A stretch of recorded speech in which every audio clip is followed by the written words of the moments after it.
Hello. Thanks for coming to my talk. It's always nice to speak here, so I appreciate y'all showing up to hear me. So we'll get into it.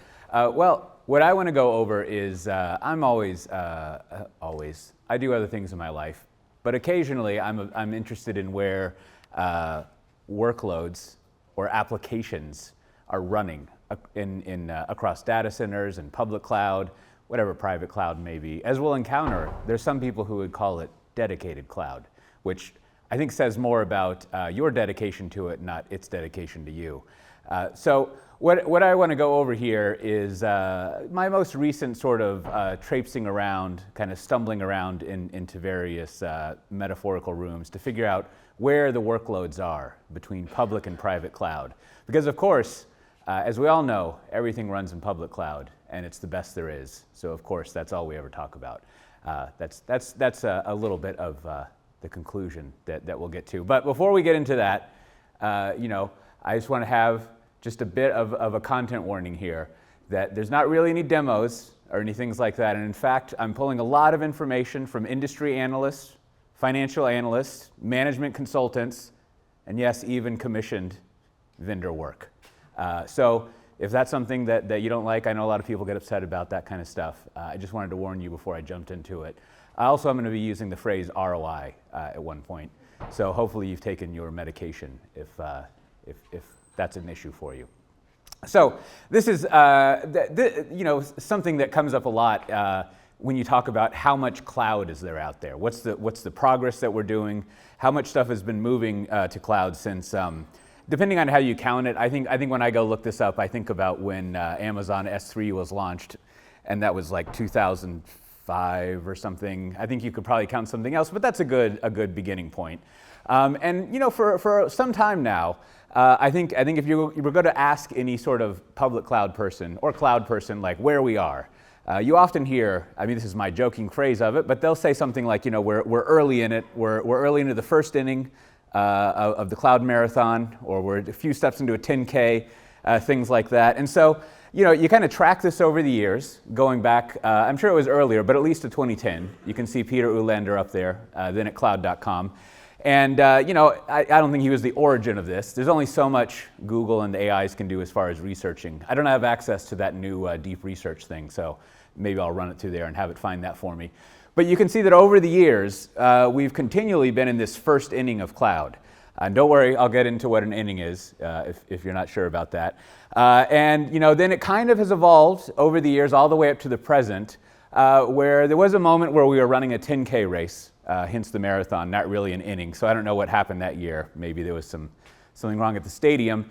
And then, I haven't heard the inning thing that much anymore. You can see right here at the bottom, this month, we're still in the early stages. And I think if astute readers out there, if you will notice that something's going on at IBM. They're way ahead. They're in the fifth inning or so compared to other people. So, when I look at this stuff, and full on joking intended, right? Like, I look at this and I wonder, like, when are we going to be done with it, right? Like, if it's been this many years and we're still early, we're in the first inning, even if we're in the fifth inning, what does it mean to be in that inning? What is the timing of this? When do I need to find a new job at a place that doesn't focus on private cloud? Because there won't be any private cloud left. Very important for my financial planning to know when that is. So let's jump into what an inning is. Now, in American baseball, I don't know how it is in like Japanese, Cuban, European, all things like that. I'm not a baseball expert, so if someone here is, they can correct me, but you have 9 innings in a regular baseball game. Now, the exact amount of time that the inning takes it can be as long as you want it to be, right? Or as short as it ends up being, I guess. Now, someone with a big piece of wood, a bat goes up, someone throws a tiny ball at them, they're supposed to hit that, and they've got 3 bases. If you've ever seen the Fantastic Mr. Fox, it's pretty much like that acorn game they play in there. Now, if someone ends up having more points at the end of the ninth inning, the game's over. Now, if they're tied, they go into overtime. You have a new inning. Now, the thing about baseball is you have as many innings as it takes to break that tie. So typically, someone will get something, but the longest game ever went 26 innings. I have a citation here, so I don't have to memorize this. I think it was in 1920 or so.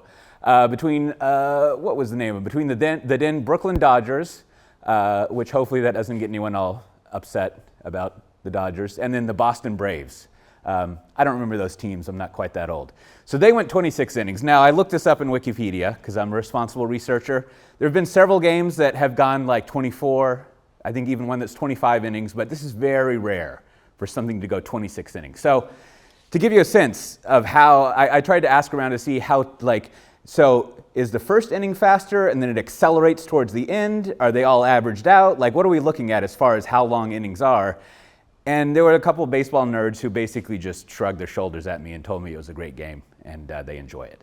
And so, you grow up as an American learning that if you really don't want to do anything on a Sunday or Saturday, go to a baseball game because you're going to be there all day long, right? Like it's a very cherished tradition to sit around and have hot dogs and things like that.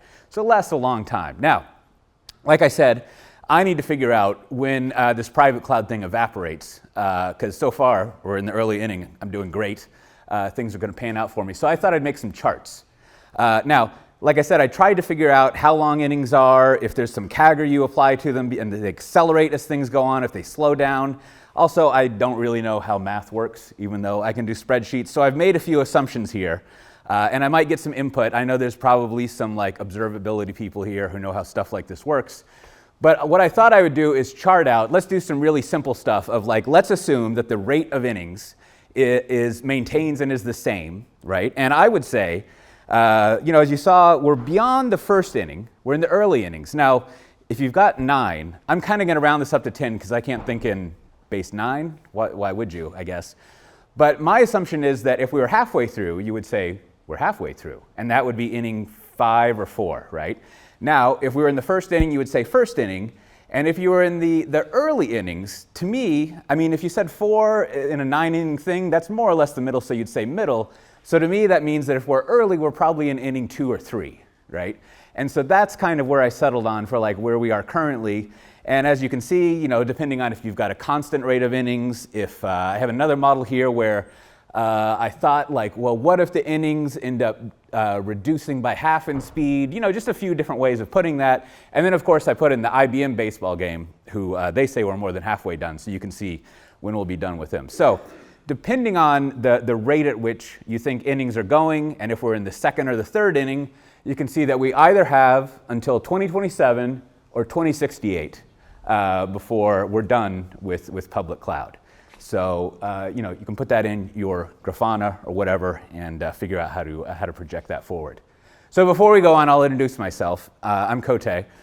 I've been lucky to work at all sorts of places. I don't normally go over this, but since it's Configuration Management Camp, I used to work at BMC Software on the successor of Patrol called, what did we call it? The BMC Performance Manager. I don't know if you've ever been exposed to that. Most people have natural colored hair instead of older gray hair, so probably not. But I was a programmer there, and then I went to go be an analyst at RedMonk and some other places. I worked on M&A at Dell. I live in Austin, so you have to serve a mandatory 2-year service if you work at tech in Dell. And for the past 10 years, I've been really lucky to work at Pivotal, which was acquired by VMware and now part of Broadcom. And there, I've worked with the part of the organization that has a platform as a service based on Cloud Foundry, a bunch of data stuff, Kubernetes things. We're all caught up in the thrill of the Kubernetes kind of wave riding. And I get to talk with large organizations about essentially what they're doing to get better at the software that they write. Not only how they do it, but how they apply it to what their organization does. I have some podcasts, things that I do right there, and I've been fortunate to write some of these books here. As my friend Andrew Clay Schaefer used to say, engage with my brand. So we'll get on to it. So let's think about, so we've either got, I forgot if we have till 2027 or 2068 until this eternal baseball game is going to be over of the cloud.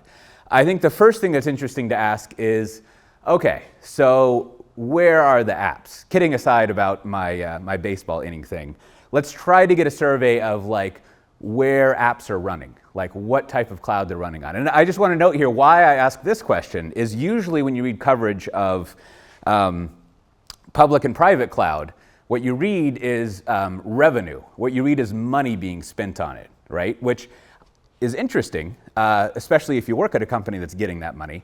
But I don't think it's really that useful as far as figuring out how many apps there are, how much cloud there is. What that's really telling you is how much people are spending on either one. So with that, what I like, let's start gathering together what's available to figure out how much, how many like apps there are at various places, or what quantity. So the first clue comes from that interview with the newish CEO of AWS, and you can see that right here what he's talking about is that they're large customers, which I'll tell you a not so secret, those are the kind of customers I care about, like banks, governments, manufacturers.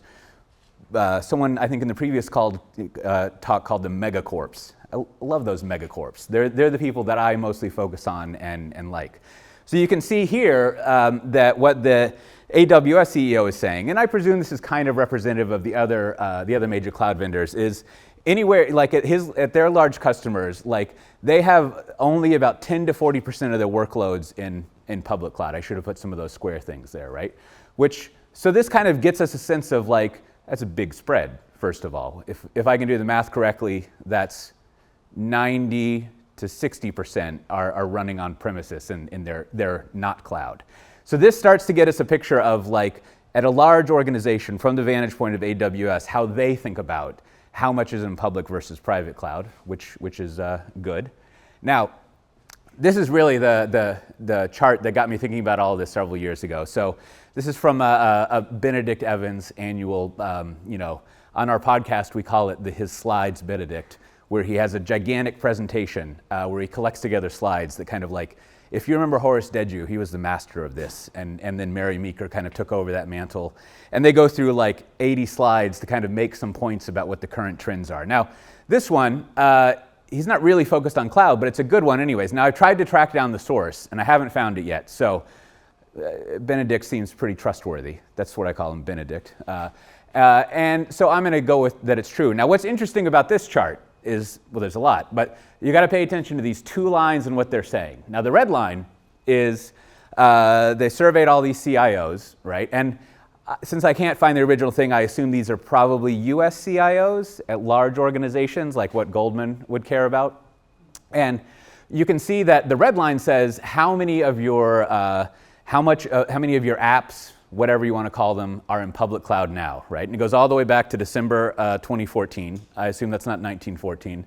And you can see it goes up, and then it sort of like levels off at some point and goes off for a little bit. Now, I did the math up there, only for my own benefit. So you're looking at about like 70% or so of apps, last time this was asked in January 24, are running on private cloud, on premise, that these CIOs are responding to. Now, so there's several things that are interesting. One thing that's, depending on like how cynical or just informed you like to be, if you look at this top chart, the top line, that's saying what their plans are in 3 years, what the intentions are as far as how many apps are going to be migrated to cloud.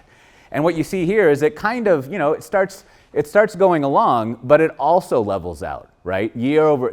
Not year over year in a graph sense, but like year after year after year, right? So how I interpret that is like there's a lot of plans to move these apps, but as you can see, they kind of don't really move, right? So this is an interesting chart to look at to kind of think about what is preventing them from moving, right? And should we really be making declarations like in 3 years we're going to have 90% of our apps in cloud? Because it doesn't really pan out that way, at least from these surveyed CIOs. Which starts to be interesting. So that's the first chart. Now, the next one, this is from IDC's, I think, Q4 2024 Cloud Pulse report. I've followed them for many years. I think they're pretty good at what they do. They're great at this quantitative stuff. And so this is based off surveys that they do. And I broke down the demographics here, right? Because one thing when I look at this question is I'm like really not interested in what, as an IDC analyst called it when I talked with him last week, the hyperscalers, right? Like how AWS, Google, maybe even like Bowl.com, like how big, gigantic hyperscale companies like run their infrastructure, not very relevant to like the organizations that I talk with, right? No one's gonna like run like Google or whatever. or those other, or Meta, right? So you can see demographically, there's not really that many tech companies in there. And also, you've got a pretty good representation in the sample of larger organizations, depending on what you think large is. Anyhow, so you look at this, and this is where I've got to be careful because they don't like using the phrase private cloud. They prefer dedicated environment. But if you go look at the most recent one, you can kind of add up what I'll call not public cloud. And that adds up to, once again, I put the math so I don't have to do it in my head. You can see that something around 44% is on this dedicated cloud, right? Which also interesting. Now, you can go look up previous years of this survey. They don't like you to use surveys that are 2+ years old.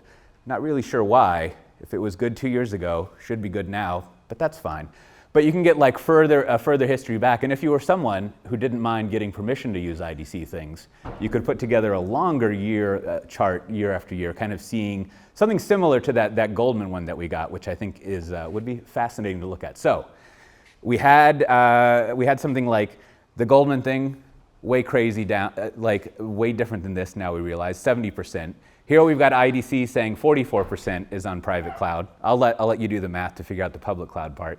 Just one more quick IDC thing, because my goal here is to catalog as much as possible. This is from another survey. I think this one is based on their storage survey, if I remember what they pull it from. But you can see a similar kind of picture that's here, right? Like, it's anywhere between like, it's about 50% now, and then going up in 2 years to 54% or so. So just another data point that we have. Now, here's another one. This is from Barclays CIO survey. This is actually a fun survey. I know you can't click on it now, but I'll have a QR code where you can download this presentation. There's a lot of fun stuff in this survey if you're into PDFs. But here, what we see is a pretty direct question of like, so what do you have running in cloud at the moment, right? And here we get to about 58% running in private cloud. And then what does that mean? 42% public cloud, according to the CIO surveyed. And here you can see that kind of like spend versus actual apps or workloads, right? And so, I mean, if anything, that's an important thing to keep in your mind when you're looking at any kind of like market study or something, right? Are we talking about revenue, or are we talking about, to use the technical term, penetration, like the amount that a thing is in a market or not? So it's always good to have those two things separated out. So let's summarize what we found here. These are the numbers. We had the dedicated environment from IDC at 44% from their Cloud Pulse. You've got the Goldman one, 70%, and then we've got the Barclays, 58%, right? Now, what do you do with that? Well, this is where me having a liberal arts degree comes in very handy, because I have no problem just kind of fudging it and just saying like, all right, so if I was gonna, like if someone was asking me and I didn't want to like give that, I'll give you a small story. Back in the late 90s, there was this brilliant programmer who was kind of like the lead programmer. And I would go up to them all the time. I was learning, CGI bin, and I was doing Perl on Solaris, I think. And I would go up and I would ask them, how do I do this? And their answer was always, why do you want to do that? Right? And then they would explain to me why I was wrong and maybe why I had made poor choices in my life, just on and on. So you could look at those numbers and probably do, I don't know, some sort of scripts that would tell you something more approximate. But if someone were to ask me and I didn't want to tell them that they were wrong and that their question was weird, I would just say, I don't know, it's like 50-50 or like 60-40, depending on what you look at. And which direction that goes beats me, right? But that's just sort of like a rule of thumb, kind of like a wet finger in the wind to figure out which way the wind's blowing. Like, who knows? But it's probably accurate enough. So that gets us, I think, to, that's a pretty interesting, like, solid place to be at, is that like, well, it's half and half, I guess. Now, that would indicate, is it Arvind, the CEO of IBM? I forget how to say his name exactly, but that would indicate the IBM people are onto something, right? Because you remember, they're in the 5th inning of cloud, right? And so that, I don't know, maybe the recent uptick in IBM share price, they're finally being recognized for their baseball acumen, which would be nice. So now, let's look at something else here that I think is useful, because this comes up quite a bit. And so if we're thinking about the rate that apps are moving, right? How many, per year, what amount of apps go to public cloud, right? Or where do they go, right? So do these apps stay put? Are they like little rascally things that are always moving around, like baseball players trying to steal a base or something? So let's look at this idea is something that's come up over the past year or so, and it's called cloud repatriation, which I think is a fun phrase. And we'll look briefly at some of those things to give a sense of like what the movement is to and back from cloud. So it's really this Barclay study that's come up the most in talking about that. And you can see, this is why this Barclay study is great, is look at all those years and halves that they've been doing studies. It's fun to see kind of like the trends of things. So if you look at this, you can see that, and you got to read the wording of this very carefully, right? So it's the percentage of their CIOs, and I looked at, you can see the demographics down here to kind of get a little bit of a sense of who the demographics of the people answering.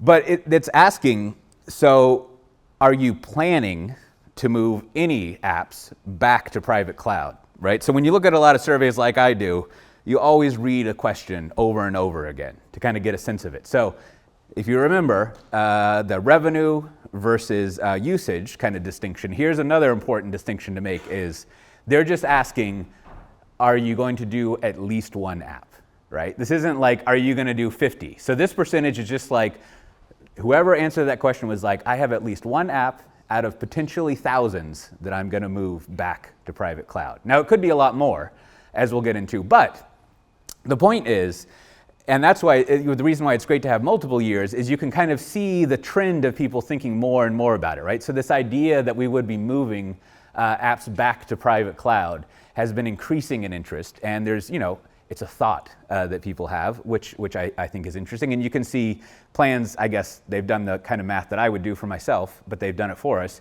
You can see, conversely, the plans to, people who don't want to do it at all has been going down as well. So this just gives a sense of kind of like a little bit of the mindset of where executives want apps to live.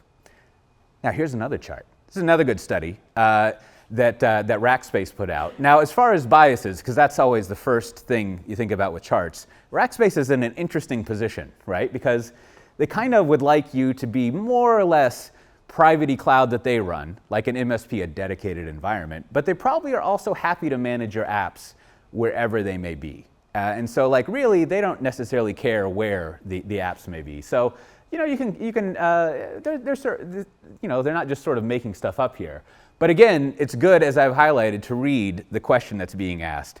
Have you ever considered repatriating your workloads, right? That's it's a little better than asking me if I've ever, considered chopping off one of my arms. I'm sure it's occurred to me in a dream or something, but maybe it should be like, have you seriously considered it and spun up at least 3 meetings to assess it and made a spreadsheet? Like, how deep has your consideration gone? But again, you can see that there is a large amount of people who have considered it, who have thought about moving workloads, about repatriating them, right? And then you don't always get this in surveys, but it is interesting to see the reasons people would consider doing it. You kind of stack that up, right? It's just sort of like the usual things, cost, and whatever security and compliance is. I think the one in the middle, one that we'll kind of come back to a little bit, is interesting, is just like complexity of the workloads that we have. All right, so I'm making a big to-do about thinking about, considering, chopping off arms, things like that. And so here is a good figure. It doesn't quite give us the full view that we would want, right? Like what I really want to know is like, all right, so in this year, what percentage of an organization's workloads are going to move either to private cloud with repatriation? But again, we go back to IDC, and you can see that they figure that there's about 8 to 9% of companies they talk with who are like planning full workload repatriation. So this is basically like 37 signals and the 5 other people who've written a blog post about this, probably amongst the survey base. Like the people who are moving all of their stuff back, which is a pretty small amount compared to everything else. But again, the goal here is, since this is a topic that's come up a lot in the where are the apps cloud discussion in the past year, now you've got some interesting data around it to kind of sort through it. All right, well, that was a lot of charts. It gets to be a little exhausting, right? Like, So what do we do about that, right? Like how do you think through how I should do that? Now we've got an idea of like, you've got this 50-50, the 60-40 spread of where these apps are. There's some small amount of complete repatriation to private cloud, and there's like some people who are thinking about moving things and just kind of slowing down the move of everything to cloud. So I was thinking like, why do you run things in public versus private cloud? And then I thought, I don't really want to think about that. So I asked our AI friends to make a list for me. And then I kind of sorted it based on the things that are essentially the same between them. And the reason I did this is because it's fun to see what they'll come up with. But my theory is kind of like, you pretty much get most of the same benefits on either side depending on how you do things, right? It's all just kind of computers. There's a few reasons that we'll get into that one of them might be better than the other. But as you can see, it's kind of like I tried to line them up. There's kind of the same benefits, just phrased in a slightly different way, except for a few key things here, right? And I think that's more or less accurate, right? So to try to get a little bit more idea of like why apps might run in either place, here's something else from the Rackspace survey that's kind of fun to look at, but also not very conclusive, is if you ask people, in that survey, what type of applications do you have on running on either type of cloud, right? And there's a few that I've highlighted that are kind of like extreme differences between the two. Oddly enough, the HR systems are different. That could be, as we found out, I mean, HR systems are vast, as we're finding out in the US federal government at the moment. Lots of coverage of our HR and payment systems at the moment. But the two things that I think are kind of the most interesting, one is that your HR stuff is like way more in private cloud, at least for the people who respond to this. And there's a slight difference, there's a slight there's a slight distance between the custom written applications that people have and where that runs. I don't know. I like to see like a bigger spread than that to get all excited about it, between 32 and 28%. But it's there nonetheless, right? So I don't know, that kind of, hopefully those give you a sense of like, so why would you choose one or the other? What's the quality, the type of applications of workloads that run in either space? So you can kind of get a sense when you look at that 50-50, 60-40 spread, you can start to think about which one would go where, to think about why it would be there and how it ended up there. So now, let's go over 3 pieces of anecdata, my favorite type of data. Trying to kind of explain, like, I think the quandary here is like, as I was joking about it first, so why is there so much private cloud when, like, obviously, like, you don't go log into your 9 o'clock internet news and see like lots of stories about what's going on in the private cloud. It's always what's up in the public cloud. So I think there's a few things, and this is from my experience, hence anecdata, talking with people at large organizations, why they persist to keep stuff on their own infrastructure rather than using public cloud. So the first is complexity. And like I said, this came up in one of the surveys, is a lot of the time they have like 5, 10, I was talking with someone recently, 40-year-old applications that are integrated into all of the stuff that they have. And it's just very difficult to move it rapidly or successfully, right?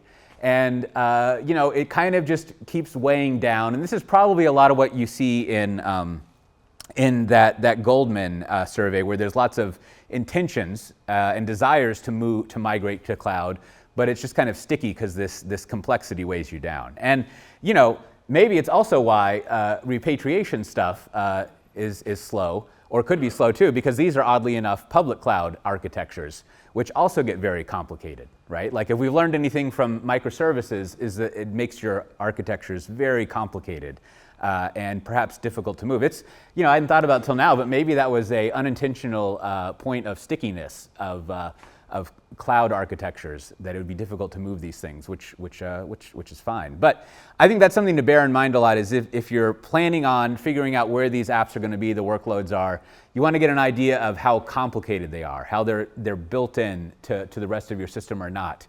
and see if that's something that is either preventing or making it easier to move these apps around.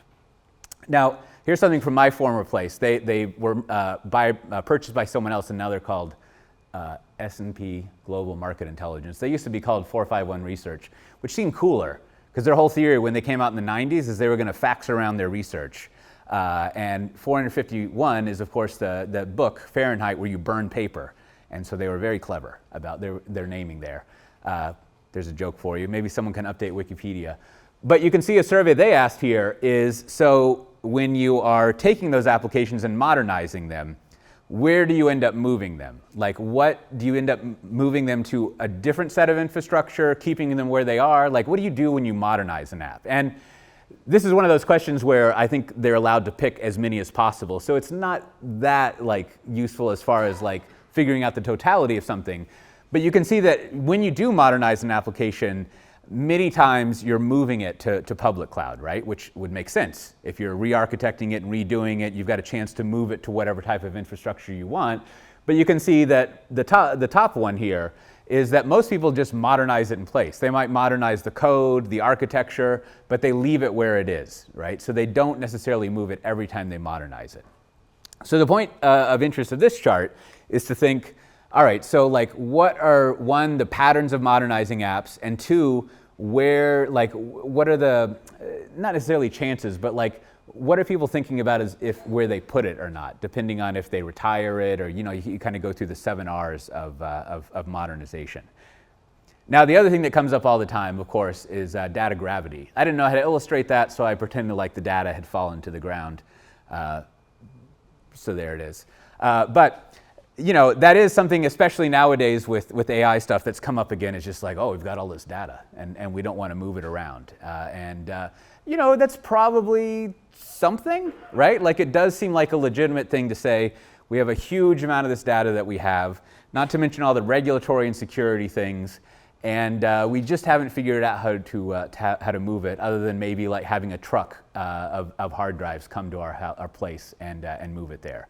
So that's something that people mention quite a bit, right? Now, I think the other thing that comes up, especially on this side of the Atlantic, is the idea of data sovereignty. And the way that I look at this is that essentially you're just choosing which legal jurisdiction you want your business to operate under as far as the computers that it's running, right? And the way I think about this is like, if you talk to like American executives, they don't really talk about data sovereignty because like that's where all the cloud stuff runs, right? So a lot of data sovereignty stuff really comes down to like, well, do you want to run your applications under US jurisdiction, right? Everyone else has this idea of where, wanting to run it on your own, and it makes perfect sense that you would want to run under the kind of the jurisdictions, the regulations, the legal places that you want. But this one comes up a tremendous amount because I mostly talk with people at large European companies nowadays.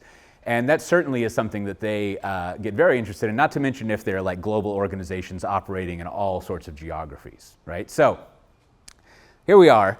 We've arrived at, I don't know, you've got like 50-50, 60-40 of where the workloads are running, right? Like there's a little bit of there's a lot of interest there's many people who are curious or are considering repatriating workloads, but as we saw, it's not like a lot of things are moving, right?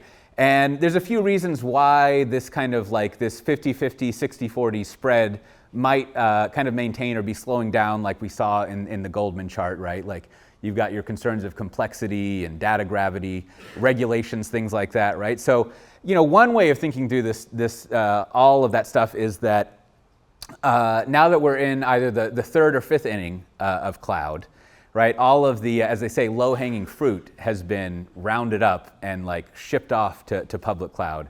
And now it's all very high-hanging fruit, to continue the metaphor. And people are trying to figure out how to get a ladder that'll go up there and make sure that it's approved for workers in case they fall, things like that. So you got to work through a lot of those issues to get the high-hanging fruit. Or maybe we've reached some equilibrium where it's just like, this works here and that works there. And now maybe we can get out of this stadium and get through inning 9 and go home. Who knows? It's hard to say. Maybe by 2068, we'll find out what the result was. So there's a little bit of time left. So I thought I would add in one more thing here that I think is useful in this context, but like it's another thing. Hopefully, as you can tell, I like looking through charts and surveys and things. And so what would that look like? What can we find about the topic that is more popular nowadays, which is artificial intelligence? How is that going? What do the charts tell us about that? Let's take a look at it and see in a similar way of thinking about what is the progress that cloud has over our apps and infrastructure, what is the progress that AI is at according to the charts? What do our charts say? So first of all, this is an IDC commission study from my company, not my part of the company, but a part. And so what this is asking, and if I remember, so all of these charts, no matter when they were published, these were all either published in December or January. But if you look, it's always good to go look at the methodologies. They were actually surveys done in like the fall, in like August and September. And so what with, what's the terminology? The fast pace of change and the whatnot that we have in the AI world, like things could rapidly be different between now and then. So, have that in your mind as we look at this. But what you see in this survey, right, is people asking, where are you running your AI models? Specifically, they say models, not necessarily apps using the models. And here, we've got edge. Let's just not worry about what that means or doesn't mean. But here you can see that you've got, again, that kind of 50-50 spread between the two places that you're running your models, right? Whether it's on-premise or in public cloud. I think the edge stuff is probably like, Taco Bell and Chick-fil-A and Burger King, your Phoebos and everything, like running in-house AI things to figure out how to make the burgers faster probably. But you can see what's also interesting, I don't really know if there's much to do with it because the numbers are not that dramatic, is like when you're developing something, where do you run it? And when you run it in production, where do you run it? But here, this is kind of directly connecting to what we're looking at is if there are going to be a lot of new apps and workloads that will be driven by doing AI stuff, which I don't know if I would say there'd be new things, because there's a lot of existing apps that could sure benefit by being a little more intelligent. But as this new work is coming in, where will that be running, and will that like contribute to where the workload, to where the apps live? So there's more interesting stuff in this report, all about like what the surveyed base is thinking about how they're putting their AI stuff in place, like what they think is great, what they think is not so great, all sorts of stuff like that if you want to dig into that. But it gives you a sense of like there's still this kind of same split with this new type of application. Now here's another one. I think this is from, there's two big VC AI surveys from the past, 6 months or so. There's one from Menlo Park. Is it Menlo Park or just Menlo? But I don't think I have that one in here because I forgot to look at it, to be honest. But here's one from Battery, and here this is one was done in, I think this one was done in mid-summer, if I remember, or they don't specify. So it's from fall. And what I think is interesting about this is to ask, so AI is great. We're all talking about it, even me when I was trying to talk about boring infrastructure. And like, so how much of it is like running in production now? And that's pretty much what this chart here is trying to answer. Is one, it says, I don't know how you determine how many use cases have been identified, because it would suggest that you would know all of the possible use cases, and then you could say I've only identified these, which goes back to kind of the Rumsfeld's 4 quadrants of knowledge. If you remember that one, you're really into some unknown territory there, but let's not think about it too much. They did kind of chop off a corner there, so they put some thought into this chart. But you can see that there's only about like 6% of the apps are in production at the moment, are being used, which I guess, depending on, again, how you count the dawn of generative AI applied to enterprises, it's probably been viable for like 3 years at most. So that's a pretty good, I can't do math this quick, I should have done a spreadsheet, but if we were to calculate which inning of AI we're in, it feels like it's early, but it's going well, right? Like, what? First pitch. Yes, that's right. That's right. We're still in the parking lot tailgating. They haven't even opened the gates yet. But like, that's a pretty good. Do they tailgate at baseball games? No. Okay. Well, you wouldn't be. That's football, American football. I don't even know how to calculate that. So, you can see that now you'd want to know the rate that these are being done, right? And so. This is why I was paying attention to when these surveys were done, right? So this is kind of like late summer, and you can see that there were about 17%, I love the precision of a 0.9, you can see there's like 17% of apps that were on deck, I believe you would say, in our baseball world, that are kind of just being in development. They're ready to go. So in the 4 to 6 months since then, maybe those have all like run the bases and we've advanced the innings. And so therefore we would have 17 plus 6, I try not to do math in public, I don't know, a quarter or something, which would be phenomenal, of like the identified use cases that in the first 3 years you've shipped a quarter of them. But we'll see how things pan out. But I think tracking this kind of thing, so what'll be exciting, I mean, if you're still sitting here and listening, it'll be exciting. Otherwise, it'll not be interesting at all, is when and if Battery comes out with their like, you know, Q3 2025 survey, and then to compare the rate of change that's been going on here and like see what that progression is. And then, wow, when they come out with that Q3 2026, whew, better clear your calendar for that day and really just figure out what's going on there, make some good charts. All right, so let's go over to the Boston Consulting Group. The ones, if you're familiar with, I think, the 4-quadrant system of how you live your life, you know, the stars, the dogs, up and to the right being good. If I remember, they originated the 4-quadrant way of thinking about business. There's a great book called Lords of Strategy. If you're interested in management consultants, it's a fascinating read if you enjoy charts. You can see how, here's something that you may not know about management consultants, is many of the founders of management consultancy, of course there's some accountants, but a lot of them were engineers. And so if you think about what management consultants do, they take a very engineering perspective to like fixing up businesses, right? They come up with a theory of what to do, some tinkering, some way of like using Microsoft Office's duct tape to kind of like fix organizations up. It's a very methodical kind of way of doing stuff, which is interesting. Anyways, we look at what BCG is telling us, right? Like what are like challenges you have when it comes to doing AI things, right? You always have skills, as we saw in the previous talk, the talk before the previous one. You know, skills is always an issue, but you know, one of the ones that I'm interested in is things around like budget, right? And you can see that one of the things pointed out here is that we don't really know how to define business success, how to define the ROI of it, right? Which is a constant problem with new technologies, right? Like, how do we justify doing this in a way that the business currently understands?